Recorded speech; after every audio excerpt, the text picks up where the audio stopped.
angels, law-defying, getting their kicks from violence and torture. The Wild Angels, starring Peter Fonda and Nancy Sinatra.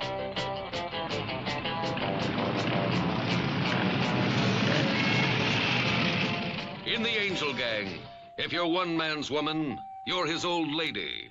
Well, because the way I used to be and all, you know. I just figured that you thought I... You talk too much. If you're a mama, you're every man's woman. All right, everybody. We race up to that end of the canyon. The first one gets Mama Monahan. I'm ready.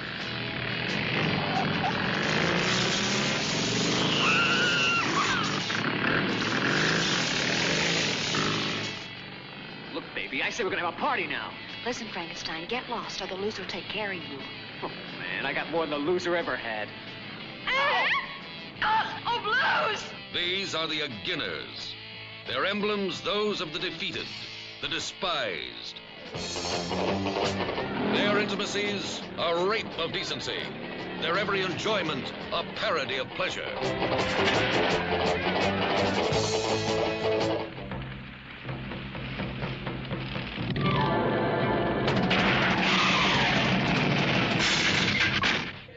Yeah, we don't want nobody telling us what to do. We don't want nobody pushing us around. Just what is it that you want to do? We want to be free to ride our machines without being hassled by the man. And we want to get loaded. Oh, no, preach. Not children of God, but hell's angels. Ah, it's party time!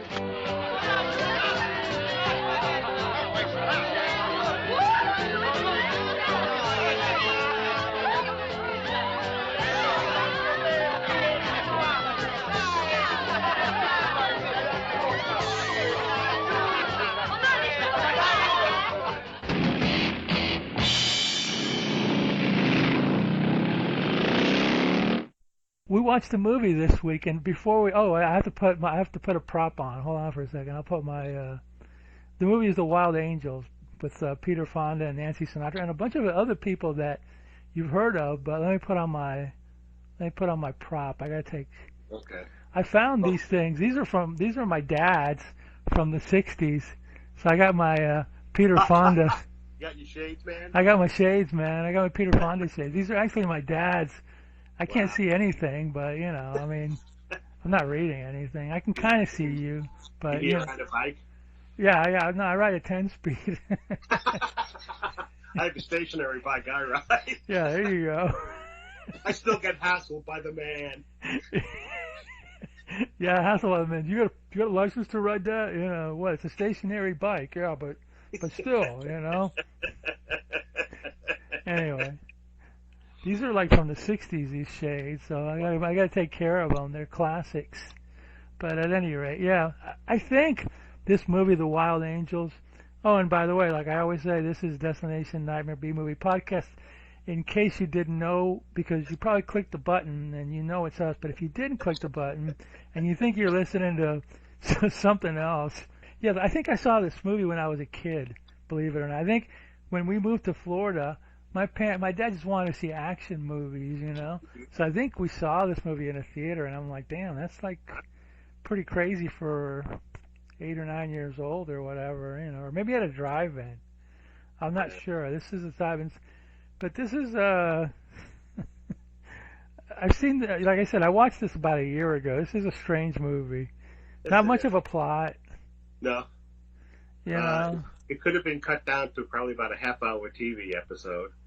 Pretty much, yeah. You know, there's a lot of like pontificating, I guess is the word or whatever, and acting like jerks and you know, all that kind of stuff. But you know, this movie, like back in the day, made Corman like $7 or $8 million, which is a fortune in 1967 or 66 or whatever. So yeah, well, you got to remember back then people were a lot more straight-laced. I mean, you didn't curse on the street. If you wore dungarees, people were like, "What's wrong with you? Are you a criminal or a convict or something?" Yeah, pretty much. Yeah, and I mean, this isn't the first biker movie. They had that one with Marlon Brando, the Wild One, but this is like the first of the new generation. Yeah. This is, I was thinking, this is like a continuation of, like back in the 50s, you had hot rod gangs and, all that crap. Yes. And this is a continuation of the, juvenile delinquent. And I don't know, these guys were pretty old to be juveniles, but, they look like they were in their 20s, but. Same thing. Well, juvenile delinquents grow up. So.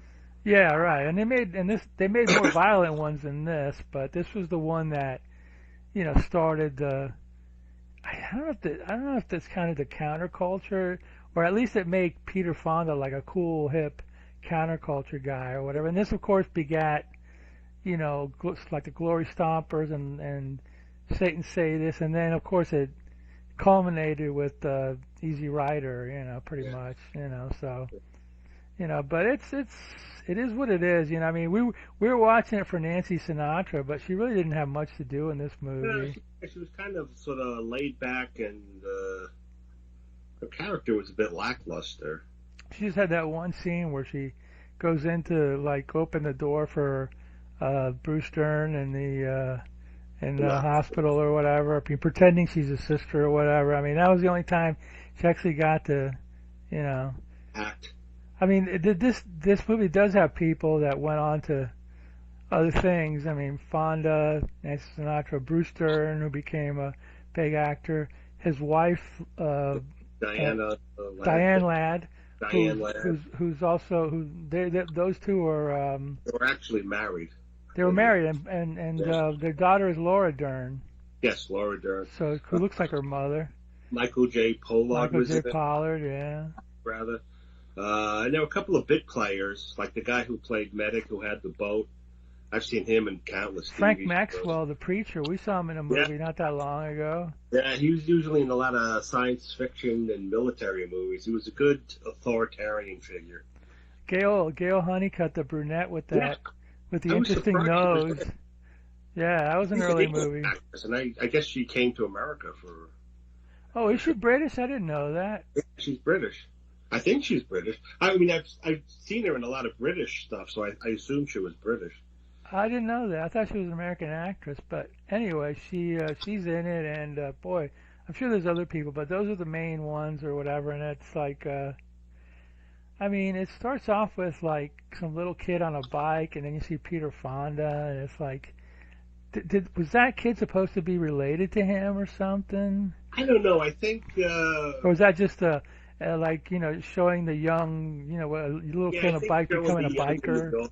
And I'm sure you could probably find some deep philosophical connection between the two. But I think it was just a way to, because the kid was riding a bike and he's a tricycle, and he was going towards the road, and the mother's running after him, and you see just the wheel of the motorcycle stop short before the kid, it hits the kid. And then the woman starts yelling at the kid and then takes him away. And then you see Peter Fonda, and he looks, nonplussed, and then you see him ride away. Yeah, and then the other thing about it was, behind the scenes things that I read was, Corman came up with the idea of this movie because he saw a picture of the Hells Angels going to a biker funeral or whatever from another guy. So he had a guy called Charles Griffith write it. And he didn't like it, and he wrote it again, he rewrote it. But then it turns out Peter Bogdanovich actually rewrote most of the script, and he also directed part of this. So he's involved in this too. Yeah, Peter Bogdanovich was an AIP guy too. He was he did a movie called Targets with Boris Karloff. That was a pretty good, interesting movie. That one, yeah. You saw it, the one with the serial killer and Karloff was an aging movie star. Yeah, that's it. And I think the last, the guy's going to shoot him, whatever. Boris Karloff just walks up to him or whatever, and it's like, something about real monsters and movie monsters. Yeah, we should watch that. We should watch that movie because I didn't talk about it before, and it was like an interesting. It was like the classic horror and the new age of horror. The terrorist or the serial killer or whatever. And that was Bogdanovich. Of course, he went on to do the Last Picture Show and, became famous. And then he, He's done other movies, but I think his career kind of faded. He was involved with that Dorothy Stratton girl that got killed. After that, he sort of, I don't know if he went downhill. But he did come. He did Mask, which was a big movie. The Mask about the kid with the deformed kid with Cher and stuff like that. So he did make a comeback. And I think just recently he, man, I'm sorry, I'm watching a football game and I was watching Miami. Miami was winning by 2 touchdowns and Pitt just, came back and tied game. I was like, damn it, I'm going to shut this off right now. I can't concentrate. Yeah, I'm a sports idiot. At any rate, so yeah, Peter Bogdanovich did, and recently he there was an Orson Welles movie that wasn't finished, and he died. Orson died, and they went into some legal wranglings, and they finally, finalized all the legal problems, and Bogdanovich finished it off. So it came out a couple of years ago. I can't think of the name of the movie, but it was an unfinished Orson Welles movie from the 70s. So, interesting guy. Of course, Corman, I'm not sure if this was one of the last movies he directed or not. I don't remember him directing a lot more. There's Mimi the cat. Yeah, there she is. I can't remember him directing a lot more. He gave it up by the 70s he was done, but he may have done a few more. But I don't think he did any more horror movies. I think after Dorothy Stratton, he got really focused on Bogdanovich. Yeah, on that. Oh, Bogdanovich. Corman, I'm not sure if he did much more than. I mean, he produced a lot and he directed a few more movies. I think he directed a few more of these, The Trip and Psych Out, but I don't think he did any more horror movies. I think he did a horror movie in the 80s called Frankenstein Unbound, and that was the last thing he ever did. And he's made zillions of dollars producing, so he's, and AIP, New World Pictures, whatever it is now, Now he produces all those Sharktopus versus, Mega whatever, Dino or whatever. He produces that crap.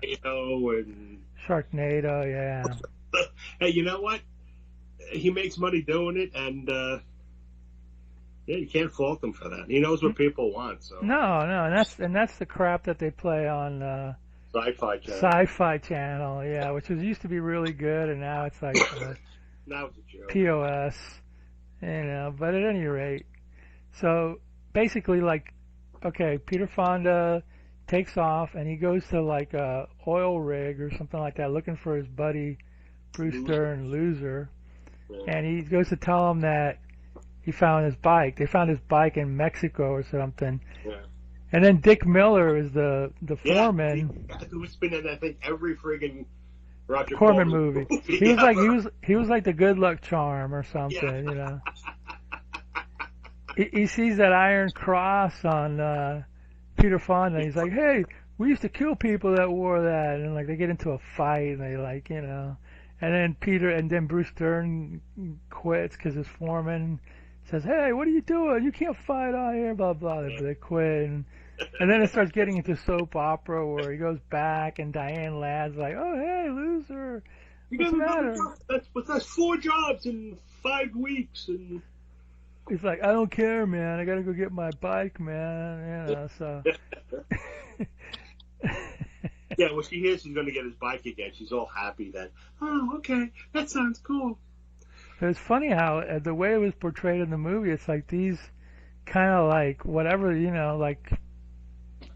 whatever you want to call it, bikers, they could have a house on Venice Beach, apparently. I'm looking at Jesus, they got a house by the water, they got a house at Venice Beach.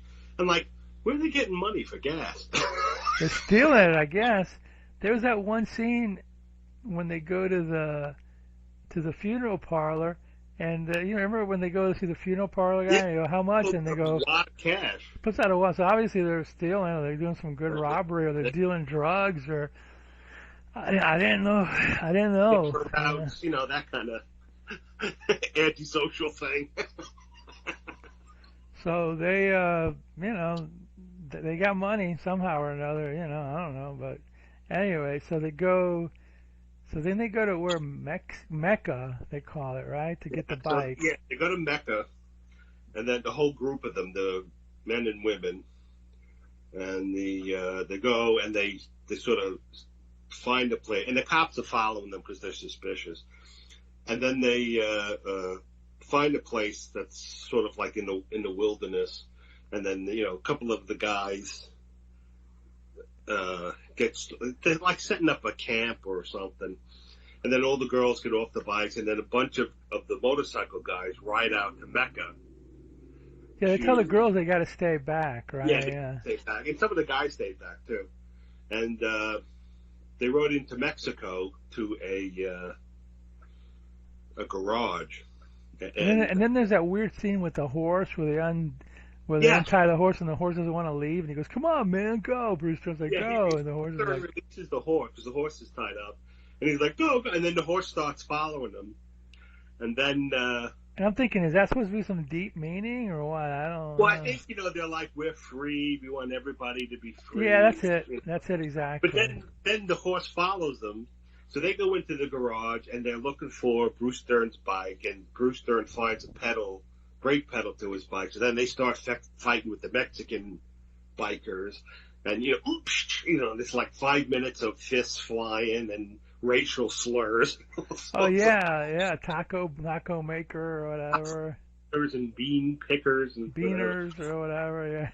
And then two motorcycle cops are walking along, and meanwhile the horse is outside the garage getting excited and whinnying and stuff. Yeah. And that attracts the two cops, so they go running in to break up the fight, and then Bruce Dern goes, the cops are coming, so he runs out. And then the Angels go in the other direction or something. They go in the other direction. They hop on their...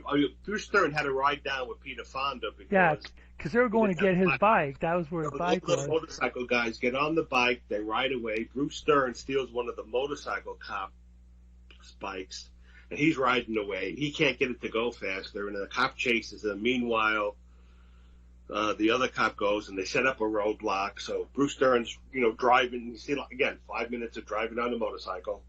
And then the cop is shooting, and following him, it shoots him in the back. So Bruce Dern comes up to the roadblock, and he's all like dizzy and swaying, and then so he falls down, and they take him to the hospital.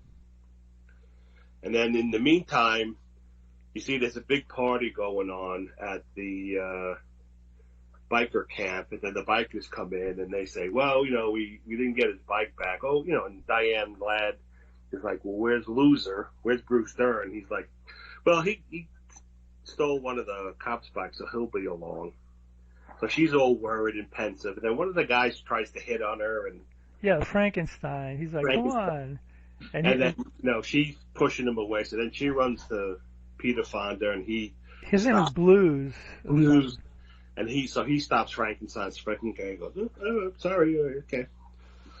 So then you see Bruce Dern being operated on, and he's in pain, and he's doing something weird with his. I think he said he broke his arm. I don't know what. He's doing something weird, all twitchy and everything. Yeah. You see them operating and stuff, and then. Somehow the bikers find out that Bruce Dern's in the hospital. Yeah, one of the guys says, "Where's the Loser?" And I think either Michael J. Pollard, who's got the lovely name of Pig Meat. Yeah.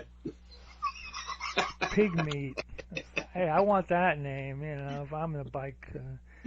He says, "I think he's in the hospial." And I'm like, or either him or Medic, one of those. Because there was a guy called Medic who was like there.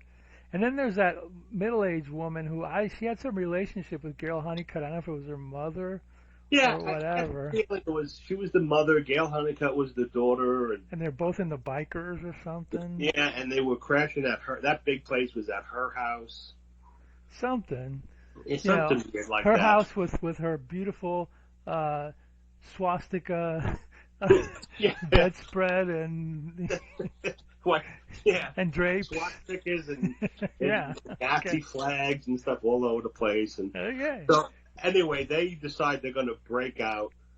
Well, somehow I think Medic, you found out that he's in the hospital, and as soon as he's better, they're going to As put soon as him they're in. done operating, they're going to bet him. And Blues is the one. Peter Fonda is the one.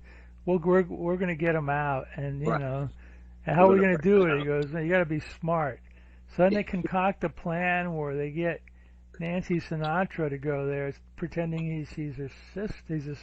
She's his sister, Yeah. and she's crying. This is her acting bit. Besides her little, this is her big acting bit. Besides her like biker girlfriend role, and she goes in there and she's crying, and the nurse says no at first, and then she calls a police officer, and then the officer goes, okay, you can go in there for a minute, and she goes in there and she's crying again, and she all of a sudden she's like walks away towards the window, and I guess the cop's not looking, and she opens the latch there, you know, and they take her out, and then what was it? The bikers get in. Yeah, they sneak in. So the cop's taking her, crying Nancy Sinatra away to the front, and she's all upset. And so the cop goes to the nurse. Can you maybe get her something? So the nurse goes back. That's right. But in the meantime, Peter Fonda and a bunch of other guys, they walk in. They pick up Bruce Dern, who starts moaning and groaning, and they're like, take the intravenous bottle, because that's got to help him and stuff. So they start carrying him out, and the nurse hears the noise, so she walks in, and then the one guy that they had, one of the guys attacks her and knocks her out, and then he rips her clothes he off. punches her, he rips her clothes off, and then as they're taking Bruce Dern, Blues goes, hey, go get him, because he's, you know, no funny business, he's going to rape her or something. So they grab him, they take him back, and then on the way out, Nancy Sinatra stayed in the front.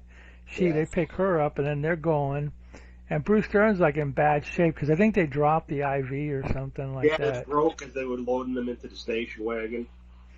So they take him over to Gail Honeycutt's Nazi room, and they're like, call medic, you know, and Bruce Dern's laying there, and he's sleeping, but then he wakes up, hey, you guys saved me, man. Wow. You broke me out. Wow, man. And it's like, he's like shaky. He's like, what do you want? He goes, I want a joint, man. So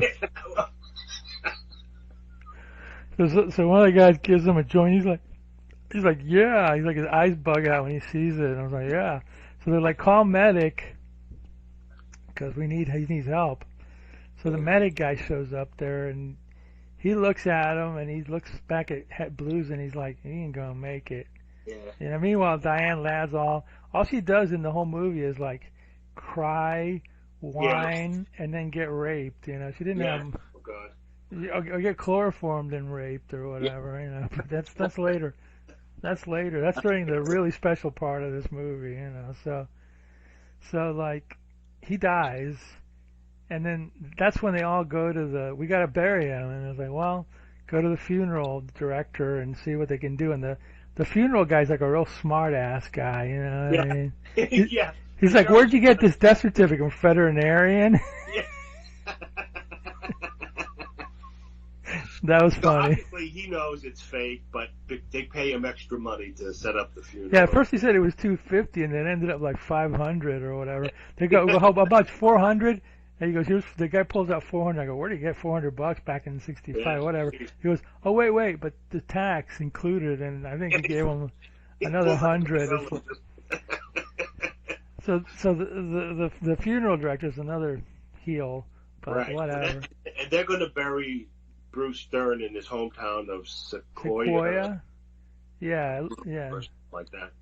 So in the meantime, the nurse is at the hospital. She identifies Peter Fonda. She goes to the police office, and they show her like that book of the mugshot book. Yeah. And when they were showing the mugshot book, you saw Michael J. Pollard's face in there. You saw a couple of guys, but she picked out Peter Fonda. Yeah. Who I didn't know she even saw him, because I thought she was knocked out when. Well, she started to come to after Peter Fonda dragged the guy off. Oh, that's right. She came She too. started to come to, and she looked over and she saw Peter Fonda. That's She right. kind of like looked at her to see if she was all right. So she saw his face. So anyway, Peter Fonda driving, coming back from someplace, and he sees that the cops are going into the house, to ask about him. Yeah, see, when I saw that house, I was thinking, was that the house at the beginning? Yeah, where the little kid was, but they don't tell you, or Yeah. So who knows? Because they had the similar bridge going across. Yeah, right, exactly, yeah. So, and I don't know, I don't think that was the same house as Gail Honeycutt's house. No, it wasn't. No, I think that was his house. That was on the beach, wasn't it? Yeah, I think it's. They never specify. I imagine that's where he lived. Yeah. So he hides out. He's gonna get on his motorcycle, but he figures out if I do that, the cops will know. So he walks away. I think he steals another motorcycle or something. No, he just walks it away. He just walks it away. Okay, and then he runs it. Walks away, and he goes over to where Medic's boat, and then they set that plan where they go, we're all gonna go, but we're all gonna go different routes. And we're all going to act real nice and smile to the man. And they're going in 2s and 3s rather than as one big group. Yeah, right. So not to attract attention. Even though you see a scene where they're going, where you see a shitload of bikers there. But I guess at some point all roads connected. I don't know. Yeah. So they go up there and they get into town, and then the mother of Gail Honeycutt hires a preacher. Yeah, and a church for a service. Right. Not the greatest move in the world, but that's where Frank Maxwell shows up. He's the preacher. So then they set up they set up a service, and they're all sitting there like the bunch of slobs that they are. Yeah, and Bruce Dern is laying out in a coffin in his. He's got a beanie on or whatever. And I think it was an old time flight. Is that what it is? Okay. Cap that they used to, like a leather cap they used to wear in like World War I or something. I don't know. And they draped a swastika flag. So Frank Maxwell, the preacher, comes in and he starts giving and he looks disgusted from the moment he comes in there. So he starts giving the standard sermon, and then Peter Fonda goes, "What is this, children of God? We're hell's angels." No. He starts giving the sermon, and then you hear like a couple of people make some cracks, and then all of a sudden Peter Fonda shows up because he was late, and everybody's like, yeah, and then he sits down and he's giving the sermon. And Peter, like what you said, Peter Fonda's like, "What is this crowd? Nobody did anything for loser," and the preacher's like, "Well, God gave him life and blah blah. Nobody did anything for him, blah blah blah blah." And he goes into the spiel. "We're the hell's angels," and blah blah blah, and you're done. I was like, and then they start tearing up the place, and they tie up the preacher, and they take Bruce Dern out of the coffin, and set him up with a cigarette in his mouth, and then Frankenstein, and there's some guy all throughout the film. You see, there's some guy he's sniffing something. I don't know what the hell. I thought he had some coke or something, but I don't know what it was. It made him mellow, so I don't know. Was it glue or? At some point in the movie, I thought he said he got into a fight with a guy. I think he said something about, "I told you not to do horse." So I'm wondering if the guy was snorting heroin. I don't know. I missed it. I missed the connection there. But anyway, he's taking something to knock himself out. Calm himself down or whatever. So.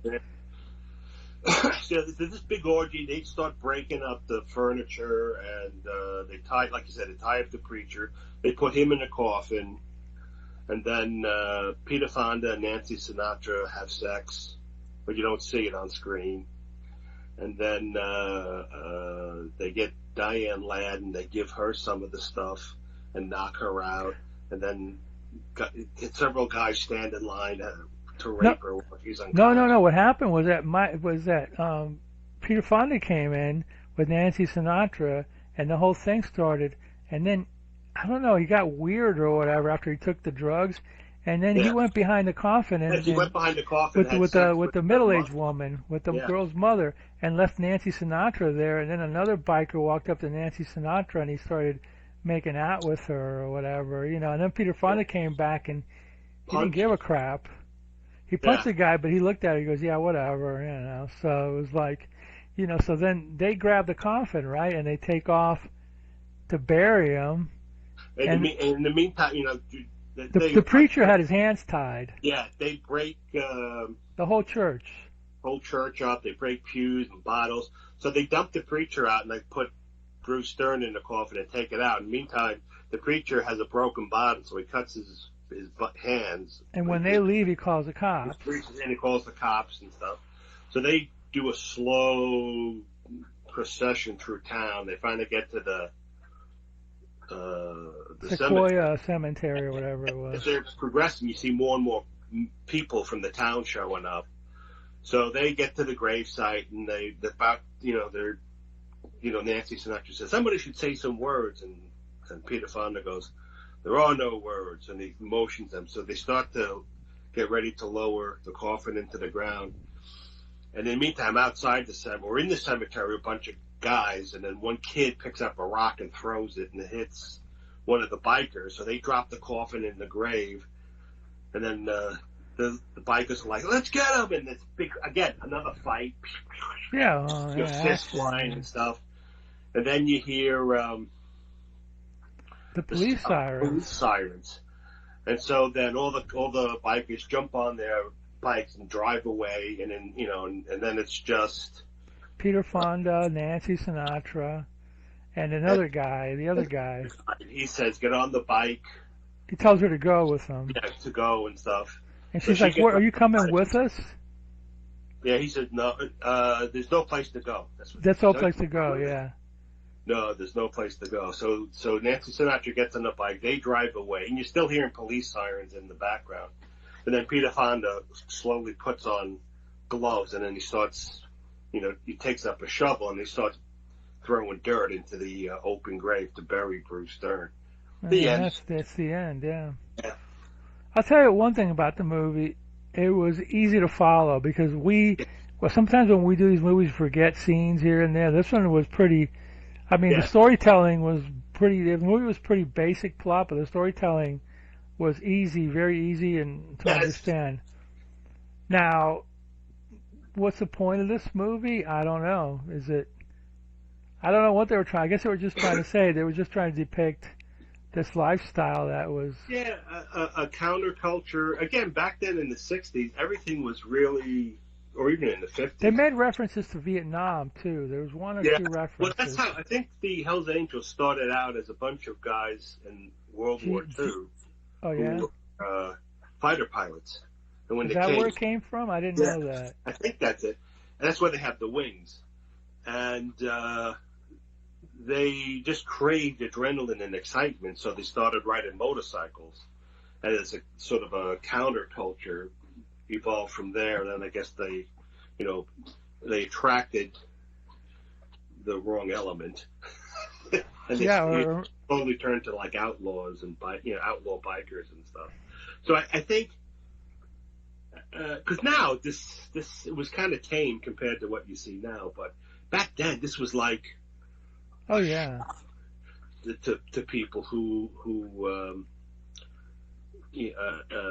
didn't weren't experienced in it. I can remember as a kid growing up in Brooklyn, there were a couple of guys who had motorcycles. Sure.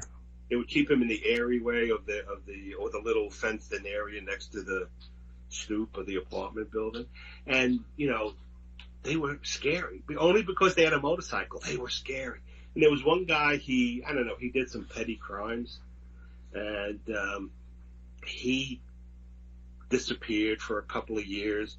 It turns out he tried to steal something, and he went to court, and they said, you're either going to go to jail or you're going to the army. So he went into the army for like 3 years. He came back, and he had his motorcycle. And he was like, I think in his like 21, 22, 23 when he came back. But, he had a bike and a leather jacket, and we were all terrified of him, all the kids. And he didn't really do anything. He just, walked around, smoked cigarettes. Every once in a while, you see him drinking a beer. But, he was a biker. There was no gangs. It's just him and his motorcycle. But you were terrified of this stuff, because everything else was so rigid, and you had to, Well, I remember when I was a kid, there was a pizza place in where I lived, and I remember my parents going. There was a drive-in. You drove in and you ate it and you took it home or whatever. And I remember going there one time and a bunch of guys with motorcycles came in.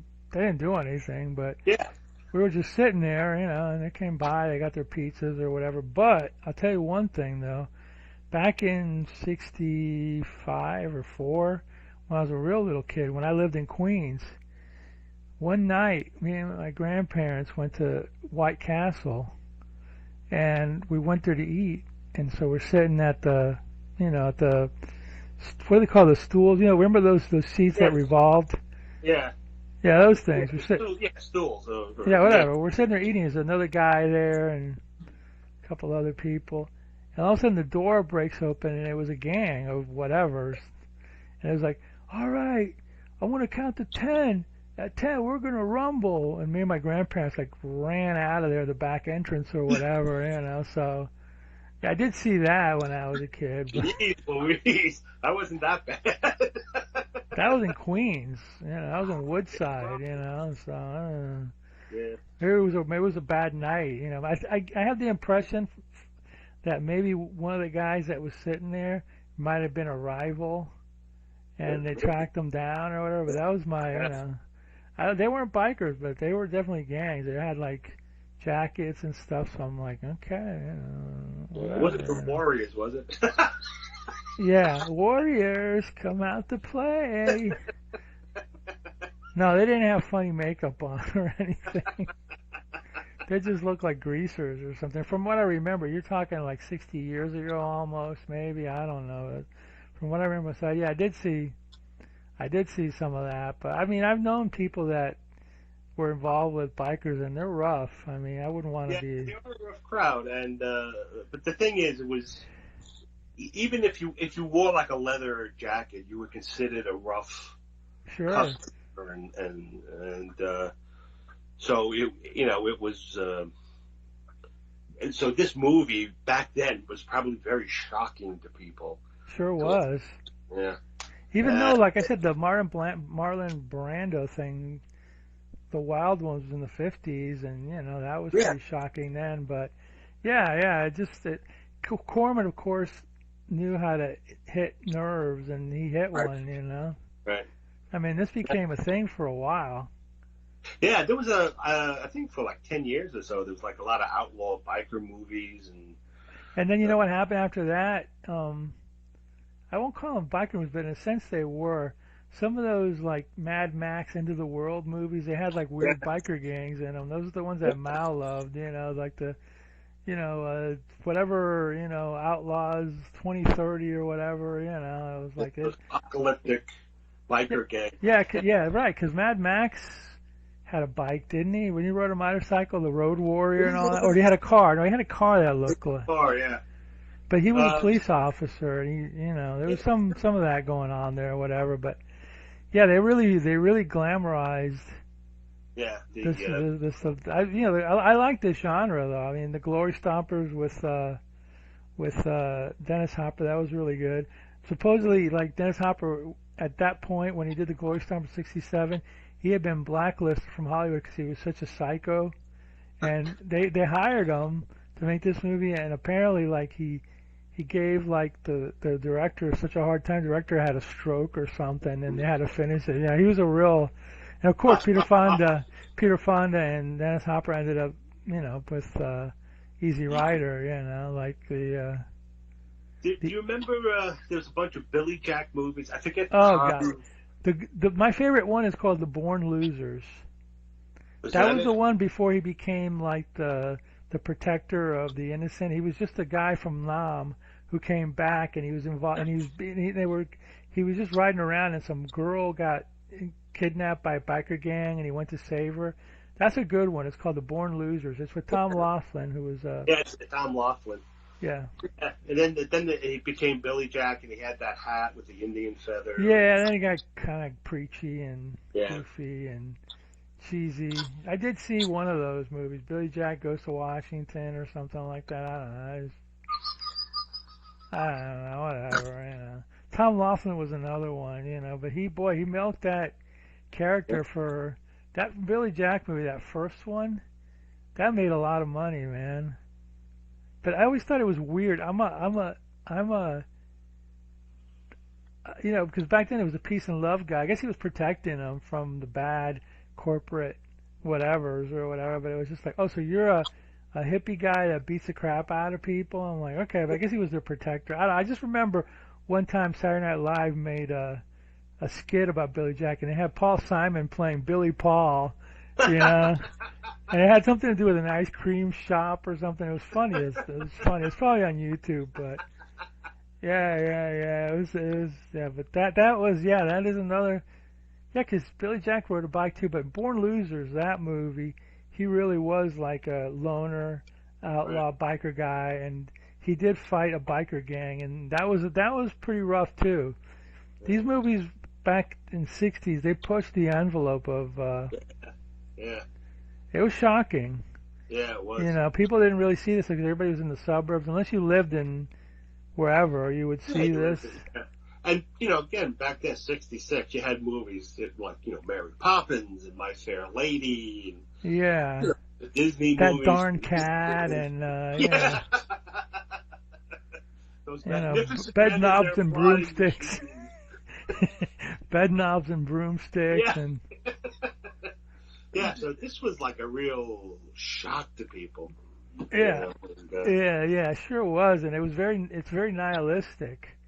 You know, and angry. Peter Fonda's like really angry at everything, and you wonder why, but I don't know. Well, they don't go into it, but you were still, like they said, they brought up the Vietnam War and stuff. And I think a lot of, at least at the time, I remember hearing that a lot of biker guys were in the Army and came back. Oh, they came back and they were all messed up and they became bikers. Yeah, from what they saw and what they had to do. And yeah, PTSD or, you know, whatever. Combat shock is what they used to call it back then. Yeah. Or whatever. Yeah, you know, anything's possible, you know, but it's a well-made movie, you know. I mean, it's a Corman movie. It does meander a bit, but it wasn't boring. It was very linear. It was very linear. It was very interesting, and you know, remembering of the times, it was shocking that they did certain things. Like wow, ooh, you know, like the rape scene with Diana Ladd. It's like ooh, wow. Yeah, they could have been worse. Actually, you know, they toned it down. Yeah. The one thing, the church was like shocking. Yeah, they kept her on the side, and then after they were whatever, they actually the however many went over and whatever with her. Then they said, oh, she's a mama now, meaning that like I guess when the whole gang like you know whatever you become one of their mamas. I guess she wasn't a mama; she was just Bruce Dern's wife that was involved in it, but she wasn't one of the you know whatever. Yeah, that's a whole thing, you know, majig or whatever, you know. There's the supposedly the most violent one was this one that Al Adamson did called Satan's Sadist that I haven't seen, but you know, it's like when I watch a movie like this and I'm able to remember the whole plot, it just seems like I always think of all these movies and it's like they do all these weird subplots or whatever. Are they badly written or are they just padding to fill time or both or whatever? Because this was 90 minutes and it was padded a bit, but it was easy to watch. It was easy to understand. There was no it was very linear. It didn't go off on all these weird tangents or whatever that kind of throws you off. It didn't go into explore why they were like this. Yeah, right. They didn't show any scenes of him as a kid with no dad or you know, whatever, which they could have done. You know, it was just like, here it is. This is the way it is. It was almost like kind of like I wouldn't call it a documentary, but it was very like cold, you know, just, you know, it didn't go into psychology much. Yeah. You know, but you figure, you know, like whatever with juvenile delinquent, bad parents, drugs, war. Yeah. It doesn't matter how they all got there. They're there now. Or just being like a you know, like kids in school, you know, jerky kids, you know, whatever, they want to violent or whatever, you know, so, but, yeah, you know, I enjoyed it. I mean, I don't stand by it. I was kind of like, that scene where they tear up the church, I was kind of like, God, what a bunch of a-holes, you know what I mean, but, you know, it was hard to root for these guys, let's put it that way. It was one of those movies where there's not many to root for, you know what I mean? You know, so. Well, you know, again, up until the church orgy.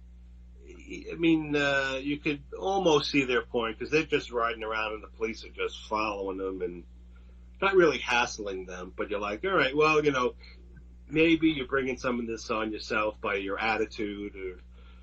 Yeah, but then doing that church scene with the orgy and stuff, you're like, yeah, these guys are bad, and there's no remorse.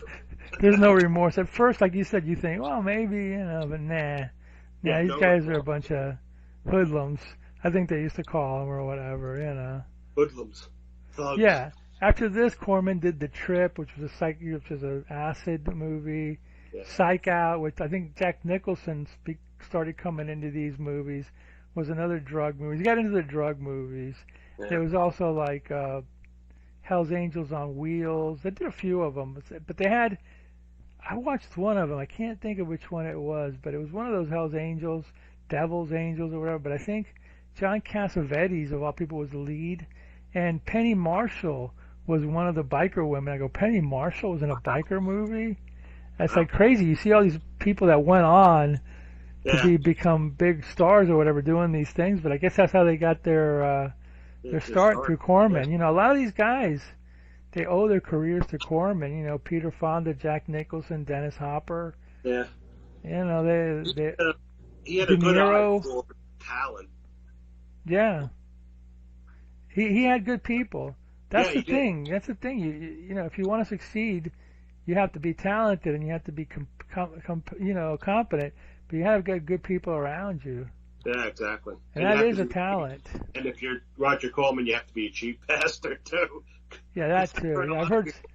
He'd give you a chunk of money, and you'd go back to him, we need more money. He goes, you know what, you're a good director. You'll find a way to film around. Yeah, I read that. I read that, too. Some director went back and said, we need more money. And he says, no, you got to figure it out. Yeah, that's it. Which kind of works, because then you got to be creative in how you do things and what you, it's like, all right, we can't do this. We don't have special effects. So how are we going to show the monster and make it scary? Well, we'll, put him in shadow and stuff. Exactly. Put him in shadow, whatever, figure it out. Because that is the difference between filmmaking of yesteryear and filmmaking of today. Today, it's like, get a computer to animate it. Yeah, and back then they had to figure out how to build something or to animate something or to show shadows or to do it in a way that it's cost effective but it's effective. Yeah. Now that's it's just how a lot of film noir movies came about because they had cheap sets. They didn't have a lot of lighting and stuff. So they came up with that filming scene where you see the person facing the camera and then somebody comes in from the back and then the person sort of talking to them over the shoulder. Well, they did that because they didn't always have two cameras to work with, and a lot of I remember reading about, was it Paul Blaisdell? The special effects guy, yeah. He made It Conquered the World that looks like an upside down ice cream cone in the Yeah. He designed it specifically to be seen in the shadows, and it looked creepy in the shadows. But then the director had to come outside. When it came outside, it looked like a goofy. And it wasn't big. I remember reading an article with the actress Beverly Garland said she was laughing at it. Yeah.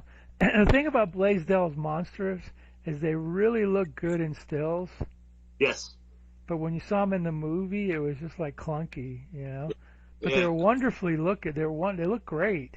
Yeah. But with the right kind of lighting and a lot of mood lighting. That's what you get with a lot of the early Universal movies too. A lot of mood lighting, and a lot of times they devised the set to feel claustrophobic. Oh yeah. Or so open you couldn't escape, and you saw things coming, and So and Roger Corman was good at that. Finding people who had the talent to do that. I mean, his people did some clunkers along the way, but if it was a clunker, it always had something funny or cool about it. And I mean, it was a cheap movie. There's always a couple of scenes or some actors or something that made the movie memorable. Yeah. You know, so it wasn't a total like, you know, bore fest or a total. You know, it was like the Little Shop of Horrors. You know, they had that monster. It was a cheap movie, but they had that memorable monster that goes, "Feed me," you know, and kids remember that, and they remember it fondly. So they had a knack for coming up with interesting little gimmicks or whatever to. I mean, yeah, some of them are really like some of the '50s ones are really tough to get through. You know what I mean? It's like Monster from the Ocean Floor, which isn't that bad, but it's like, you know, Creature from the Haunted Sea. It's like, really? Oh my God, that was terrible. Really? You know, and others, you know, that's really bad. But you watch them and you can see that they know they're bad, and they're doing like with Creature from the Haunted Sea. They had that guy, that actor, I can't think of his name right now, who was doing a Bogart imitation. You know, so you watch it and you go, oh, he's doing a bogey. Okay, all right, whatever. You know, kind of funny. The other thing about those movies was that they sold them with a poster. They had the greatest illustrators doing these beautiful posters, and they go, here's the movie. Oh yeah, I'll book that. And people would see the preview. I mean, not a preview. They would see the poster and go, oh, we got to go see that. And then when you get to the movie, they're like laughing at it, you know. Ridiculous. Yeah, that was great. You'd see the movie advertised. You'd have the poster. Then he would have stills from the movie in that glossy black and white or color. And, like, your imagination would be like, whoa, you know, like you see Paul Blaisdell's monsters and stuff. Yeah, Conquer the Sometimes World. you would see them, or sometimes they'd be suggesting. You're like, whoa, we got to see that. And then you go in and you're like, it's okay. Yeah, it's okay. You know, it's always a double feature with another movie. So, you know, and, you know, back then, you went to the movies because of TV, 3 channels, something to do. You know, go out on a date night, go out for a fun night with the family, you know, get out of the house, you know, whatever, you know. And then they started making TV movies to compete with the drive-ins. You know, the drive-ins competed with television, and television won, and then they started doing, like, you know, TV movies and blah, blah, blah. So there's always TV versus theaters were always figuring. 3D came out, so you couldn't see 3D, and, you know, there's always some gimmick to get you to go to the movies, and then the television would make movies for TV. A lot of these old made for TV movies from the 70s, I was talking to a friend of mine, the subject matter was like, a lot of them were witchcraft, a lot of them was... A lot of Hope Lang was in a lot of them. Teenagers, hoodlums, you know, just people like doing weird crap. They weren't all like these. So I always remembered them as a kid.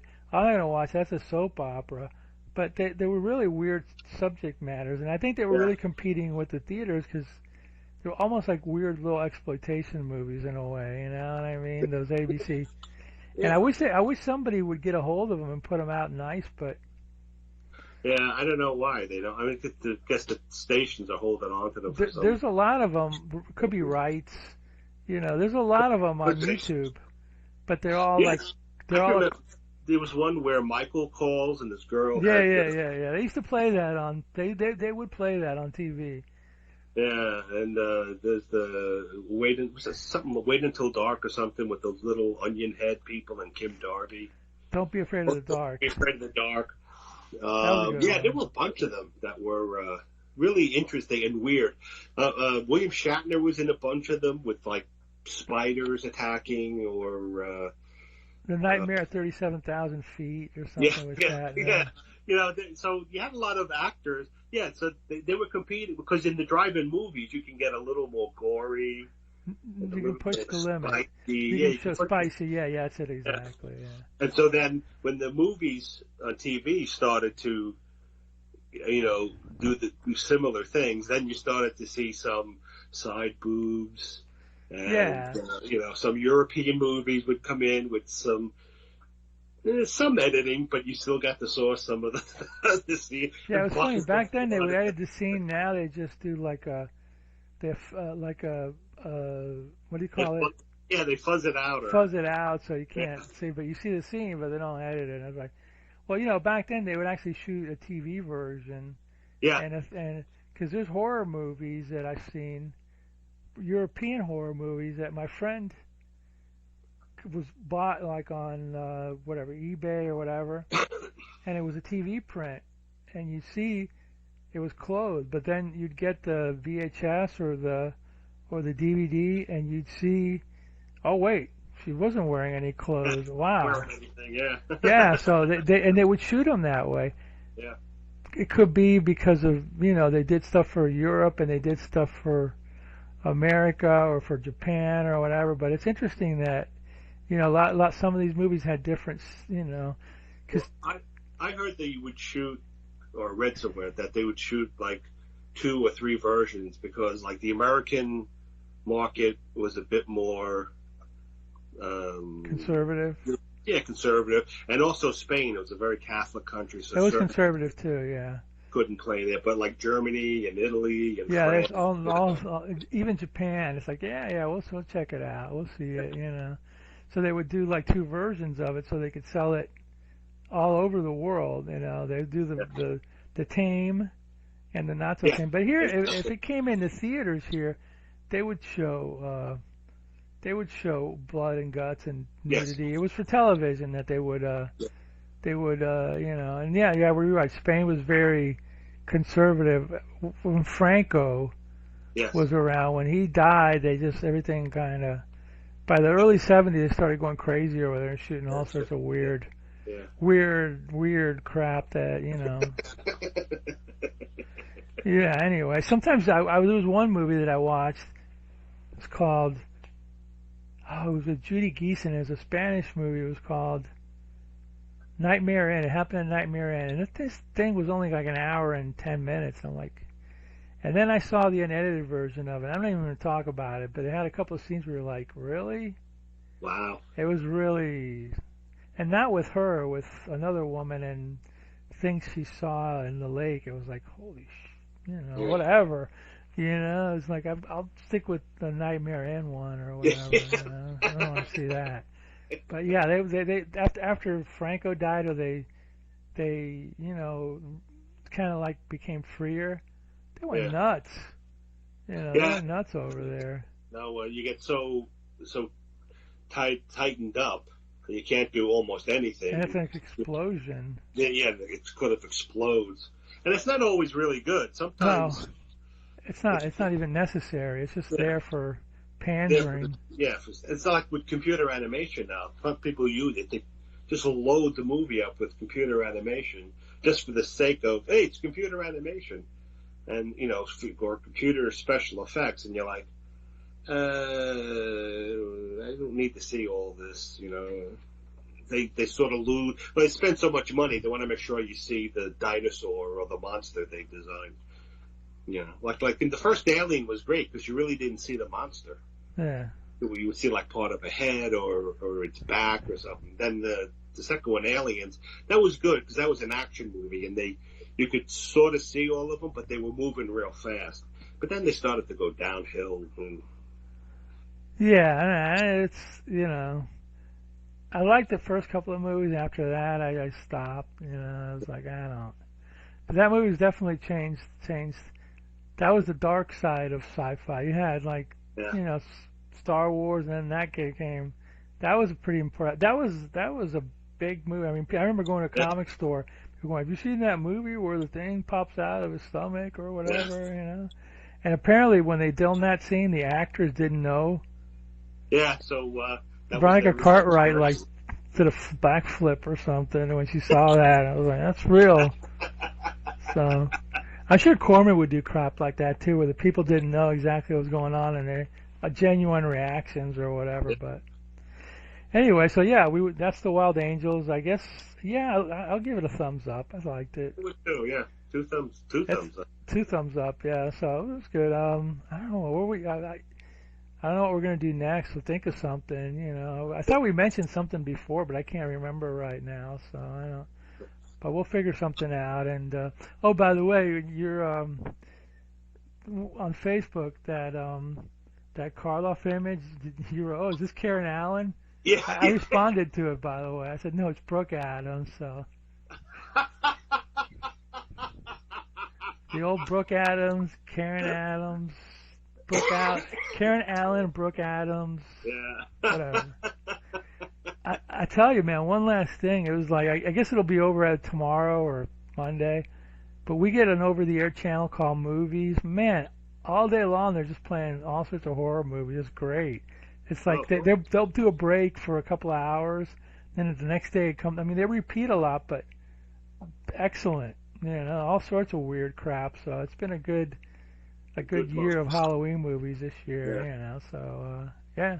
So do you guys get kids knocking on your door? Halloween kids? Yesterday was the government approved day for Halloween between 6 and 9. I thought it was the 31st. Well, yeah, Halloween's the 31st, but up here, what they do is the town tells you when you can send your kids out. Oh, get out of here! I'm not kidding. So yesterday was the day. And yesterday, and the hours. They post what hours you can go out. You gotta be kidding me! Oh, I was surprised when I moved up here. I'm like, what do you mean? It's it's like, oh, this is when kids can come trick or treating. It says it's only the 29th. It says, yeah, but that's when the town says you can go trick or treating. Like, what do you mean the town? You can't go You can't go trick or treating on the 31st. Nope. Oh man. Yeah, you can't. You don't celebrate Halloween on Halloween unless it falls on the pre-approved day. They usually have it like a Friday or a Saturday. And get out of there. Weird stuff. Leave, man. That's like Deutschland über alles or something, you know. Oh my God. Very strange. But anyway, yesterday was trick or treat, and it was like cold and raining, and so no kids came. Plus, we turned our lights out because we were upstairs. The past couple of weeks, we've been like really just not feeling great. Under the weather, but just like Yeah. So. I was feeling that way yesterday. Yeah. And I've been kind of feeling, like that a little bit. And then just something popped into my head. I swear to God, and it said to me, "Okay, you've reached your limit of feeling that way. That's it." Yeah, that's it. So I just said, "What the f?" F it. You know. So that's my motto for today. F it. Me and the Wild Angels, it's like, that's whatever. It, the man's not going to keep me down. The man's not going to keep me down, or whoever it is, that's going to keep me down. I'm going to get on my 10 speed, and I'm like going to do whatever the hell I want. I'm going to wear my aviator glasses, which I can't really see, which I can't see through because I have glasses. But whatever happens, happens. I don't know. Living life on the edge. Yeah, la vida loca.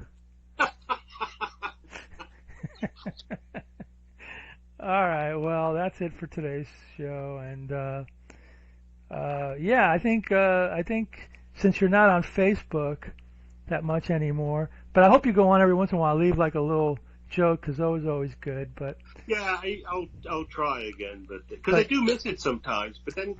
No, you got to live life, man. You got to go out and do something. You can't sit there in front of the computer. BS for most people. I'm just drawing on the computer a lot. So when I'm tired, when my eyes are worn out and I'm tired, I'll shut the program off and I'll go on Facebook. That's why I'm on it, because I'm right on the computer a lot, drawing and doing stuff. So and I don't have a car. So I have a couple of groups I like. They're all Edgar Rice Burroughs. Well, most of them are Edgar Rice Burroughs related. And just a handful of people, you're one of them, that I just follow. But it's the same old crap, and, I just want to do something different, So I've been trying to draw more, too. Yeah, draw more. Go out and see the world. Yeah. Run through the fields. Get a motorcycle. Oh, there you go. Get a motorcycle, Iron Cross, and have at it, man. I'll get one of those Nazi helmets with the spike on it. Like the Red Baron. One of those Red Baron. But besides the reading and the drawing and all the other things you want to do, I think you really need to watch more B-movies. Me too, actually. I've been watching a lot of B movies lately, so but you know, just for my fun. So Yeah. that's it. The end. The end.